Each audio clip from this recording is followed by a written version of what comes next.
வணக்கம், நான் உங்கள் தமிழ் சர்வைவர். இந்தியா அவுட்லைன் மேப்பில் இன்றைக்கி 77வது நாளுங்க.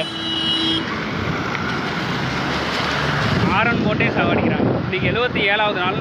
ஸோ இன்றைக்கி போகிறது எந்த இடம்னா கேணிவாடை தான் போகிறோம். அந்த கோயிலேருந்து கிளம்பி நல்லா குளித்து ரெடி ஆகிட்டு எல்லா ட்ரெஸ்ஸும் துவச்சிட்டு ரெடி ஆகிட்டு பவர் சார்ஜெலாம் போட்டு அப்படியே இன்றைக்கி போகிறோம். வாங்க போகலாம். கேணிவாடை தான் போகிறோம். வாங்க.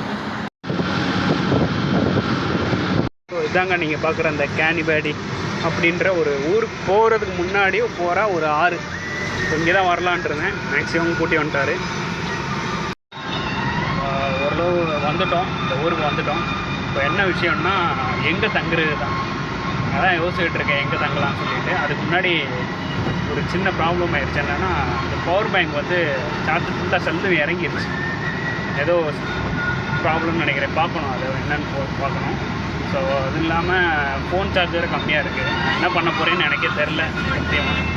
ஆக்சுவலாக அந்த லாரி டிரைவர்கிட்ட லிஃப்ட் கேட்டு தான் ஏறினேன். இப்போ என்ன சொல்கிறாரு, ஒரு டீ கடையில் இறங்கி உன்கிட்ட காசு இருக்கும்ல, ஃபோன்லேருந்து காசு இருக்கும்ல, ஜிபே இருக்கும்ல, ஒரு 100 ரூபா எனக்கு கூடு, நான் அவ்வளோ தூரம் உனக்கு இறக்கி விட்றேன்ல அப்படின்னாரு.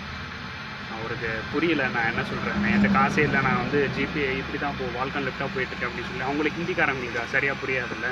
தமிழ்லேயும் எக்ஸ்பிளைன் பண்ணேன், இங்கிலீஷ்லேயும் எக்ஸ்பிளைன் பண்ணேன், சரியாக புரியலை அவங்களுக்கு. ஆனால் இந்த இப்போது கந்திவாடியை அங்கே தான் இறக்கி விட சொன்னேன். ஆனால் அவர் என்ன சொல்கிறாரு, இல்லை நான் உங்களுக்கு மினார்லேயே அப்படியே இறக்கி விடுறேன், எனக்கு 100 ரூபா நீ தரணும் அப்படின்றாரு. எனக்கு என்ன பண்ணுறதுன்னு இந்த கையில் சுத்தமாக இல்லை. என்ன பண்ணுறதுன்னு தெரியல. இறங்கி ஓடிடுவோமான் இருக்கேன். ஆனால் ஒரு சைடில் அவர் பார்த்துக்கிட்டே இருக்கார். என்ன பண்ணுறதுன்னு தெரில.